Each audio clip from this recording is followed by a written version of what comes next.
ഇന്നത്തെ നമ്മുടെ റെസിപ്പി നല്ല ഈസി ആയിട്ട് തയ്യാറാക്കാൻ പറ്റിയ ഒരു ഫ്രൈഡ് റൈസിൻ്റെ റെസിപ്പിയാണ്.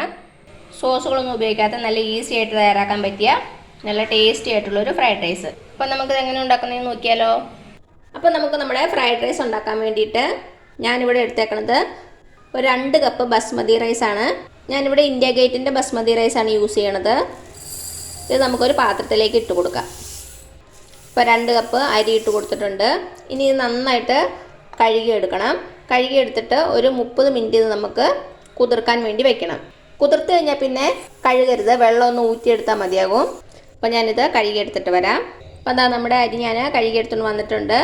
ഇനി ഒരു 30 മിനിറ്റ് വെള്ളത്തിൽ തന്നെ കിടക്കട്ടെ. അപ്പോൾ എന്താ ഒരു 30 മിനിറ്റ് കഴിഞ്ഞിട്ടുണ്ട്. ഞാനൊരു അരിപ്പയിലേക്ക് നമ്മുടെ അരി ഇട്ടിട്ടുണ്ട്. ഇനി നമുക്കൊരു പാൻ അടുപ്പത്ത് വയ്ക്കാം. അപ്പോൾ എന്താ ഞാനൊരു പാത്രം വെച്ചിട്ടുണ്ട്. നമുക്കതിലേക്ക് കുറച്ച് എണ്ണ ഒഴിച്ച് കൊടുക്കാം. ഞാനിവിടെ വെളിച്ചെണ്ണയാണ് യൂസ് ചെയ്യണത്. നിങ്ങൾക്ക് വേണമെങ്കിൽ സൺഫ്ലവർ ഓയിൽ യൂസ് ചെയ്യാം. നമ്മുടെ എണ്ണ ഒന്ന് ചൂടായിട്ട് വരട്ടെ. ഇപ്പം നമ്മുടെ എണ്ണ ചൂടായിട്ടുണ്ട്. ഇതിലേക്ക് ചെറിയ 2-3 കഷ്ണം പട്ട ഇട്ട് കൊടുക്കാം. ഇനി ഇതിലേക്കൊരു 8 ഏലക്ക ഇട്ട് കൊടുക്കുവാണ്. അതേപോലെ തന്നെ ഒരു 6 ഗ്രാമ്പു, 2 ബേ ലീഫും കൂടി ഇട്ട് കൊടുക്കുവാണ്. അപ്പം ഞാൻ ചെറിയ തീയിലാണ് വച്ചേക്കണത്. ഒരു 10 സെക്കൻഡ് ഒന്ന് ഇളക്കി കൊടുത്തിട്ടുണ്ട്. ഇനി ഇതിലേക്ക് നമ്മൾ കഴുകി ഊറ്റി വെച്ചിരിക്കുന്ന അരി ഇട്ട് കൊടുക്കാം.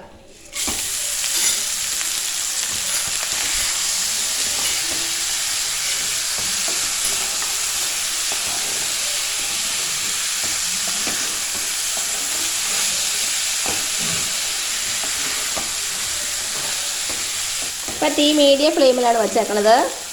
1 മിനിറ്റോളം ഇളക്കി കൊടുത്താൽ മതിയാകും. നമ്മുടെ അരിയുടെ കളറ് മാറാൻ പാടില്ല.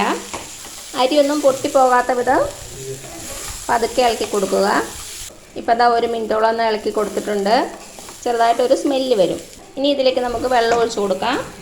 ചൂടുവെള്ളം ഒഴിച്ച് കൊടുക്കുക, പച്ചവെള്ളം ഒഴിച്ച് കൊടുക്കരുത്. ഞാനിവിടെ 2 കപ്പ് അരിക്ക് 3.5 കപ്പ് വെള്ളമാണ് യൂസ് ചെയ്തേക്കണത്. ഇനി ഇതിലേക്ക് ആവശ്യത്തിനുള്ള ഉപ്പ് ചേർത്ത് കൊടുക്കുക.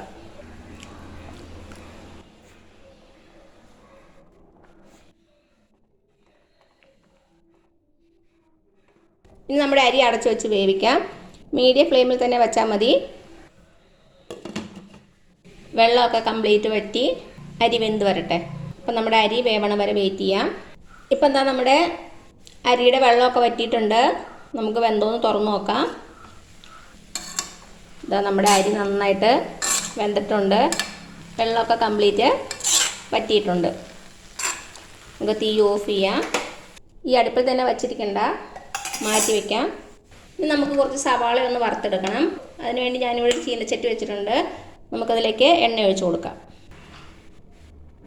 അപ്പോൾ ഞാനിവിടെ എടുത്തേക്കുന്നത് ഒരു സവാളയാണ്. അത് ചെറുതായിട്ട് കനം കുറച്ച് അരിഞ്ഞേക്കുവാണ്. നമുക്കിത് 2ആയിട്ട് വറുത്തെടുക്കാം. കുറച്ചല്ലേ എണ്ണ ഒഴിച്ചിട്ടുള്ളൂ. അപ്പോൾ നിങ്ങൾക്ക് പെട്ടെന്ന് വേണമെങ്കിൽ കുറച്ച് കൂടുതൽ എണ്ണ ഒഴിച്ചിട്ട് ഒരേ ടൈമിൽ തന്നെ വറുത്തെടുക്കാവുന്നതേ ഉള്ളൂ. എണ്ണ ചൂടായിട്ടുണ്ട്. നമുക്കിതിലേക്ക് സവാള ഇട്ട് കൊടുക്കാം.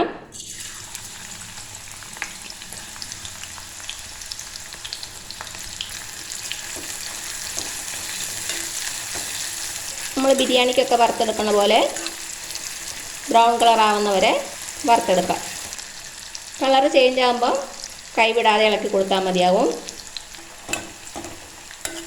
കളർ ചെറുതായിട്ട് ചേഞ്ച് ആകാൻ തുടങ്ങിയിട്ടുണ്ട്. ഇനി കൈവിടാതെ ഇളക്കി കൊടുക്കുക. ഇനി പെട്ടെന്ന് തന്നെ നമ്മുടെ സവാള ബ്രൗൺ കളറാകും. തീ ഞാൻ ഹൈ ഫ്ലെയിമിൽ തന്നെയാണ് വെച്ചേക്കണത്. അപ്പം എന്താ നമ്മുടെ സവാള കളർ ചേഞ്ച് ആയിട്ടുണ്ട്. ഇത്രയും മതിയാകും. ഇതിനി പുറത്തിരിക്കുമ്പോൾ കുറച്ചുകൂടി ഒന്ന് കളർ ചേഞ്ച് ആകും. അടുത്ത ബാച്ച് ഇതേപോലെ തന്നെ വറുത്തെടുക്കാം. അപ്പം എന്താ ഞാൻ വേറൊരു പാത്രം വെച്ചിട്ടുണ്ട്. നമുക്കതിലേക്ക് കുറച്ച് എണ്ണ ഒഴിച്ച് കൊടുക്കാം. കുറച്ച് എണ്ണ ഒഴിച്ചാൽ മതി. 1 ടേബിൾ സ്പൂണോളം എണ്ണ ഒഴിച്ചിട്ടുണ്ട്. എണ്ണ ചൂടായിട്ട് വരുമ്പോൾ ഇതിലേക്ക് 1 ടീസ്പൂൺ ഇഞ്ചി വെളുത്തുള്ളി പേസ്റ്റ് ചേർത്ത് കൊടുക്കാം. ഒത്തിരി ചേർക്കരുത്. ഫ്രൈഡ് റൈസ് ആയ കാരണം ഇഞ്ചിയുടെയും വെളുത്തുള്ളിയുടെയും ടേസ്റ്റ് ഒത്തിരി മുന്നിട്ട് നിൽക്കാൻ പാടില്ല. 1 ടീസ്പൂൺ മാത്രം ചേർത്താൽ മതി. ഇതിൻ്റെ പച്ചമണം മാറണവരെ ഒന്ന് ഇളക്കി കൊടുക്കാം. അപ്പോൾ നമ്മുടെ ഇഞ്ചിയുടെയും വെളുത്തുള്ളിയുടെയും നല്ലൊരു സ്മെല്ല് വരുന്നുണ്ട്. ഈ സമയത്ത് നമുക്ക് കുറച്ച് ക്യാരറ്റും ബീൻസും ഇതിലേക്ക് ചേർത്ത് കൊടുക്കാം. ഞാനിവിടെ 2 മീഡിയം സൈസ് ക്യാരറ്റാണ് എടുത്തേക്കുന്നത്. അത് നീളത്തിൽ കട്ട് ചെയ്തേക്കുവാണ്. അതേപോലെ തന്നെ ഒരു 8 ബീൻസും എടുത്തിട്ടുണ്ട്.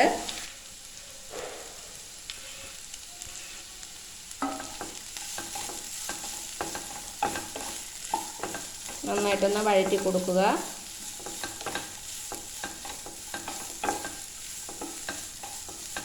നമുക്കിതിന് വേണ്ട ഉപ്പും കൂടെ ചേർത്ത് കൊടുക്കാം.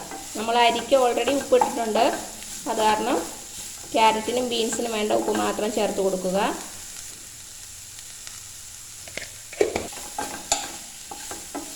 ഇപ്പം നന്നായിട്ടൊന്ന് ഇളക്കി കൊടുത്തിട്ടുണ്ട്.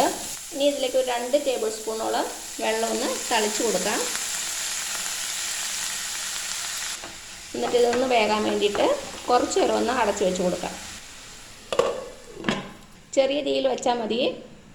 ഒത്തിരി അങ്ങ് വെന്ത് കുഴഞ്ഞു പോകാൻ പാടില്ല. നമ്മുടെ ക്യാരറ്റിൻ്റെയും ബീൻസിൻ്റെയും കളറൊന്നും മാറാതെ ഒരു പാതി വെന്താൽ മതിയാകും.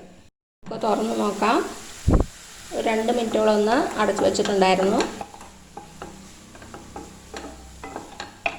1 മിനിറ്റ് കൂടെ ഒന്ന് അടച്ച് വയ്ക്കുവാണേ.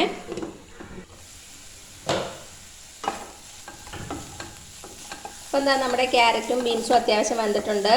ഇത്രയും മതിയാവും. ഇനി നമുക്ക് തീ ഓഫ് ചെയ്യാം. അപ്പോൾ എന്താ, ഞാൻ വേറൊരു പാത്രം എടുത്തിട്ടുണ്ട്. നമുക്ക് നമ്മുടെ റൈസ് ഒന്ന് ദം ചെയ്യണം. അപ്പം ഞാൻ തീ കത്തിച്ചിട്ടില്ല. ആദ്യം നമുക്ക് നമ്മുടെ വെജിറ്റബിൾസ് ഇട്ട് കൊടുക്കാം. കുറച്ച് വെജിറ്റബിൾസ് ഇട്ട് കൊടുത്തിട്ടുണ്ട്. ഇതിന് മുകളിലോട്ട് നമ്മൾ വറുത്ത് വെച്ചിരിക്കുന്ന സവാള ഇട്ട് കൊടുക്കാം. ഇനി ഇതിൻ്റെ മുകളിലായിട്ട് നമ്മൾ വേവിച്ച് വെച്ചിരിക്കുന്ന റൈസ് ഇട്ട് കൊടുക്കാം. കണ്ടോ, ഒന്നിനോടൊന്നും ഒട്ടാതെ നല്ല പെർഫെക്റ്റ് ആയിട്ട് കിട്ടിയിട്ടുണ്ട്.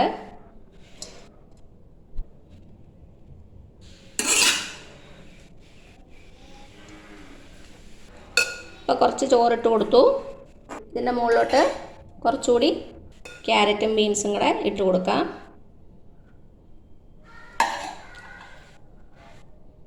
അതേപോലെ തന്നെ സവാള വറുത്തത്.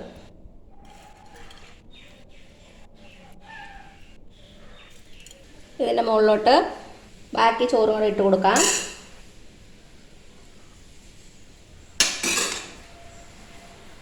ഇപ്പം നിങ്ങളുടെ കയ്യിൽ പൈനാപ്പിൾ ഉണ്ടെങ്കിൽ പൈനാപ്പിൾ ചെറുതായിട്ട് കട്ട് ചെയ്തിട്ട് ഇതിലേക്ക് ഇട്ട് കൊടുത്താൽ ഒരു നല്ല ടേസ്റ്റ് ഉണ്ടാകും കേട്ടോ. എൻ്റെ കയ്യിൽ ഇപ്പോൾ പൈനാപ്പിൾ ഇല്ലാത്ത കാരണം ഞാൻ ചേർക്കണില്ല. അവസാനമായിട്ട് നമ്മുടെ വെജിറ്റബിൾസ് ഇട്ട് കൊടുക്കാം. ബാക്കിയുള്ള സവാള വറുത്തതും കൂടെ ചേർത്ത് കൊടുക്കാം. ഞാൻ പൈനാപ്പിളിന് പകരമായിട്ട് 1 ടീസ്പൂൺ പൈനാപ്പിൾ എസൻസ് ആണ് ചേർത്ത് കൊടുക്കുന്നത്. ഇപ്പം നിങ്ങളുടെ കയ്യിൽ പൈനാപ്പിളും ഇല്ല എസൻസും ഇല്ലെങ്കിലും കുഴപ്പമില്ല. അത് യൂസ് ചെയ്യാതെ തന്നെ നല്ല ടേസ്റ്റി ആയിട്ടുള്ള ഫ്രൈഡ് റൈസ് ആണ്. ഇതിൻ്റെ ഫ്ലേവർ ഇഷ്ടമാണെങ്കിൽ മാത്രം ചേർത്ത് കൊടുക്കുക. ഇനി നമുക്ക് അടച്ച് വെച്ച് കൊടുക്കാം. ഇതിന് ഒരു 10 മിനിറ്റ് ദം ചെയ്യണം. നമുക്ക് ഡയറക്റ്റായിട്ട് ഇത് അടുപ്പിൽ വയ്ക്കണ്ട. ഒരു പാൻ വെച്ചിട്ട് അതിൻ്റെ മുകളിലിട്ട് നമ്മുടെ പാത്രം വെച്ച് കൊടുത്താൽ മതിയാകും. ഞാനിപ്പോൾ ഒരു പഴയ പാൻ എടുത്തിട്ടുണ്ട്. തീ നമുക്ക് സിമ്മിൽ തന്നെ വെക്കണം, ഏറ്റവും കുറഞ്ഞ തീ. നമുക്ക് പാനിൻ്റെ മുകളിലോട്ട് നമ്മുടെ ഫ്രൈഡ് റൈസിൻ്റെ പാത്രം എടുത്ത് വയ്ക്കാം. ലോ ഫ്ലെയിമിൽ ഒരു 10 മിനിറ്റ് ഇങ്ങനെ ഇരിക്കട്ടെ. ഒരു 10 മിനിറ്റ് ആകുമ്പോഴേക്കും ഇത് നന്നായിട്ടൊന്ന് ആവി കയറിക്കോളും. ലോ ഫ്ലെയിമിൽ തന്നെ വയ്ക്കാവുള്ളൂ. തീ കൂട്ടിയാൽ ചോറ് കരിഞ്ഞു പോകും അടിയിലുള്ളത്. അത് കാരണം ലോ ഫ്ലെയിമിൽ മാത്രം വയ്ക്കുക. അപ്പോൾ അതാ ഒരു 10 മിനിറ്റോളം ലോ ഫ്ലെയിമിൽ വെച്ചു. ഞാൻ തീ ഓഫ് ചെയ്യുവാണ്. അപ്പോൾ തീ ഓഫ് ചെയ്തു. നമുക്ക് തുറന്നു നോക്കാം. ഇതാ നമ്മുടെ ഫ്രൈഡ് റൈസ് ആവിയൊക്കെ വന്ന് നന്നായിട്ട് സെറ്റായിട്ടുണ്ട്. നന്നായിട്ടൊന്ന് മിക്സ് ചെയ്ത് കൊടുക്കാം.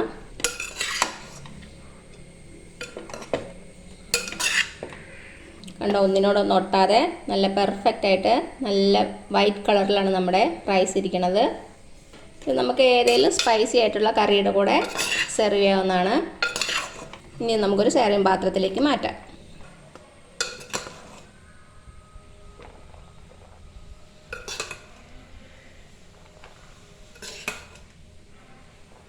നമ്മുടെ ഫ്രൈഡ് റൈസ് ഞാനൊരു പാത്രത്തിലേക്ക് മാറ്റിയിട്ടുണ്ട്.